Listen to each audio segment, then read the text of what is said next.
Okay, does gluten sensitivity affect mental health?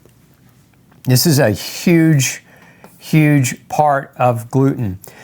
Gluten has been shown in many cases to create a number of neurological problems. This study here, published in Neurology, in summary, gluten sensitivity is a systemic autoimmune disease which, with diverse manifestations, this disorder is characterized by abnormal immunological responsiveness to ingested gluten, and genetically, we keep seeing this genetic susceptibility, which is why I recommend gene testing.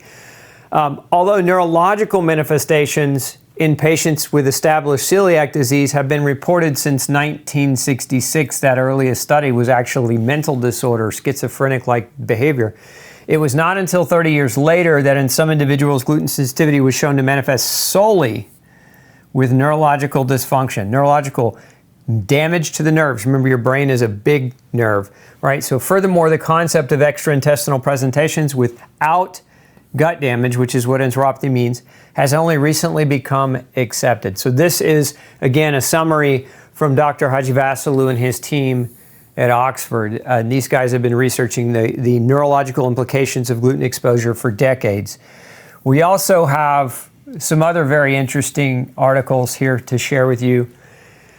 This one published in a psychiatric journal, Is Schizophrenia Rare If Grain is Rare? And so here we've got neuroactive peptides from grain. Glutens are the major agents evoking schizophrenia in those with genotypes.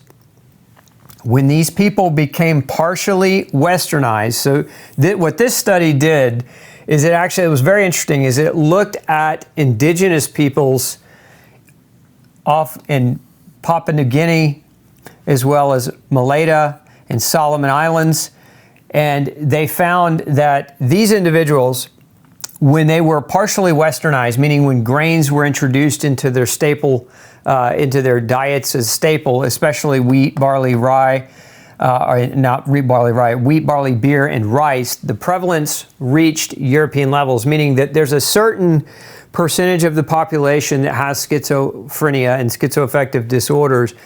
But in these islanders, they didn't have the same levels of schizophrenia, but when their diets were westernized, their levels of schizophrenia grew to match Western cultures. So again, the road or the bridge, if you will, to grains and glutens causing the potential for neurological disease and manifesting as schizophrenia.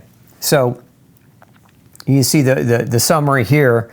Findings agree with previous epidemiological and experimental results indicating that grain glutens are harmful to schizophrenics.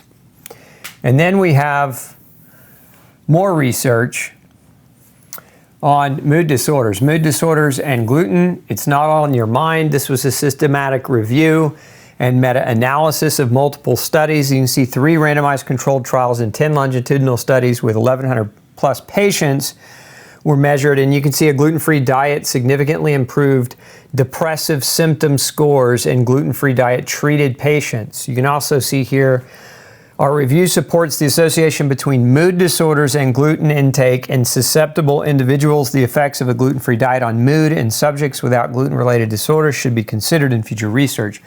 So the research is pretty clear.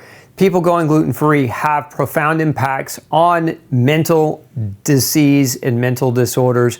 We've seen research now come out on things like schizophrenia, on bipolar disease, on ADD, ADHD, as well as on depression, depressive disorders. So, is gluten associated or linked to mental disease?